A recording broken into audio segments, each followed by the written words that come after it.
प्लासी की लड़ाई में जितने लोग मैदान में लड़ रहे थे उससे ज्यादा लोग मैदान के बाहर खड़े होकर तमाशा देख रहे थे, लड़ाई का परिणाम सुनने की प्रतीक्षा कर रहे थे।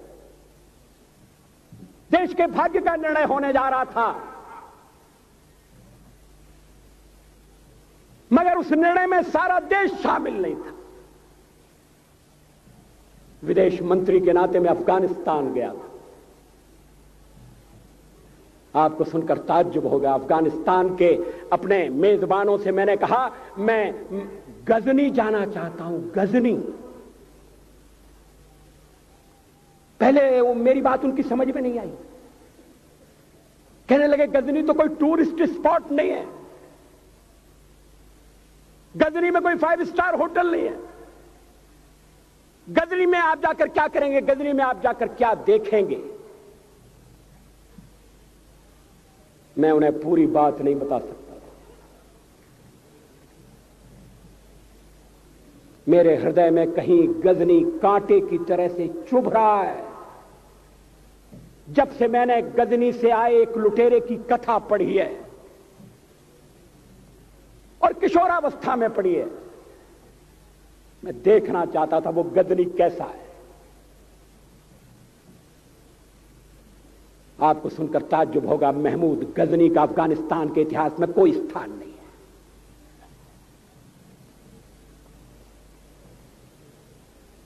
गजनी छोटी सी जगह है, छोटा सा गांव है। कल्पना करिए सैकड़ों साल पहले वहां धूल उड़ती थी, झोंपड़ियां थी, मगर एक लुटेरा लुटेरों को इकट्ठा करता हुआ सोने की चिड़िया को लूटने के लिए चला आया। आपस की फूट से जो राजा है वो लड़ेगा, जो क्षत्रिय है वो लड़ेगा। हमने समाज के बहुत बड़े वर्ग को लड़ने के अधिकार से वंचित कर दिया। हमने उन्हें हथियार नहीं उठाने दिए।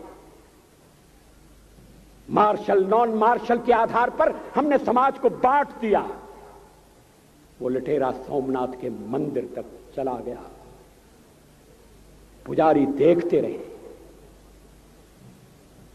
मंदिर की पूजा भक्तों को करना पड़ती है। मंदिर तो एक प्रेरणा का केंद्र है। मैं देशपांडे जी की तरह से नास्तिक नहीं हूं, मगर उनकी नास्तिकता में भी जो आस्तिकता है मैं उसका आदर करता हूं, उसका सम्मान करता हूं। वो जिस आत्मविश्वास से नास्तिक होने की बात कहते हैं,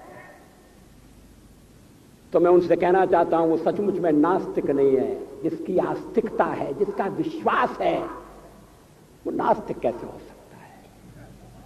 विश्वास किसमें है ये बड़ी बात नहीं है, विश्वास है या नहीं।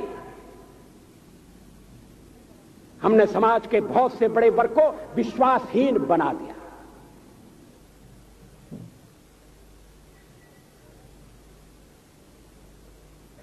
लोगों ने हथियार नहीं उठाए,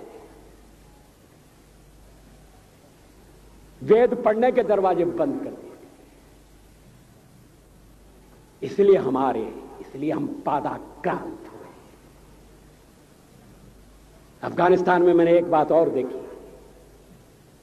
मुझे जिस होटल में ठहराया गया उसका नाम था कनिष्क। अफगानिस्तान एक मुस्लिम देश है। मुझे बड़ा ताज्जुब हुआ। मैंने कहा कनिष्क यहां कहां से आया? तो मेरे साथ अफगानिस्तान के विदेश मंत्री थे। मैंने कहा कनिष्क आपका कौन लगता है? कनिष्क से आपका क्या संबंध है? कहने लगे कनिष्क हमारा पूर्वज है, कनिष्क हमारा पुरखा है। He was one of our forefathers. मैंने कहा तब तो हमारे आपके पुरखे एक हैं। अफगानिस्तान के लोगों ने उपासना पद्धति बदली है, संस्कृति नहीं बदली। आज के भारत के परिवेश में यह सुनने के बाद थोड़ा विचित्र लगता है। हमारे यहां तो धर्मांतरण के साथ राष्ट्रांतरण होता है, ऐसा दृश्य दिखाई देता है। पड़ोसी देशों में ऐसा नहीं हुआ। अभी राम जन्मभूमि का मामला चल रहा है। एक विदेशी आए, कहने लगे ये राम जन्मभूमि का क्या झगड़ा है। हमने कहा इस पर विवाद हो रहा है कि श्री राम कहां पैदा हुए थे, और जहां पैदा हुए थे वो स्थान उनके मंदिर के लिए प्रयुक्त किया जाए या न किया जाए। वो इंडोनेशिया से आए थे, वो मुसलमान है। कहने लगे हम तो समझते थे कि राम के लिए सारे भारत में आदर होगा, सम्मान होगा। हमने कहा ये आपने कैसे समझा। कहने लगे आप तो इंडोनेशिया आ चुके हैं, इंडोनेशिया में बहुत से लोगों ने इस्लाम स्वीकार कर लिया, मगर श्री राम को विस्मृत नहीं किया, श्री राम को भुलाया नहीं। इंडोनेशिया के बाली द्वीप में 1 महीने रामायण की लीला होती है। मैं उस समारोह में जा चुका हूं। उस समय भी विदेश मंत्री मेरे पास बैठे थे। मैंने कहा ये रामायण ये क्या हो रहा है। मैंने कहा एक्सीलेंसी ये मंच पर क्या हो रहा है। कहने लगे एक्सीलेंसी आपको पता होना चाहिए। हमने कहा मुझे तो पता है मगर मैं जानना चाहता हूं। कहने लगे ये रामायण है, ये राम है, ये लक्ष्मण है, ये सीता है। हमने कहा इनसे आपका क्या संबंध है, आप तो मुसलमान हैं।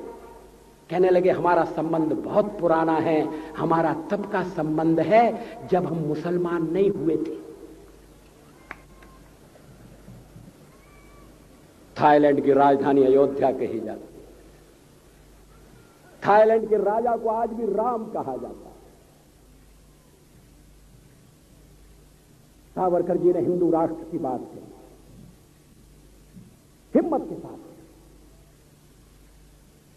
बुनियादी तौर पर भारत हिंदू राष्ट्र है।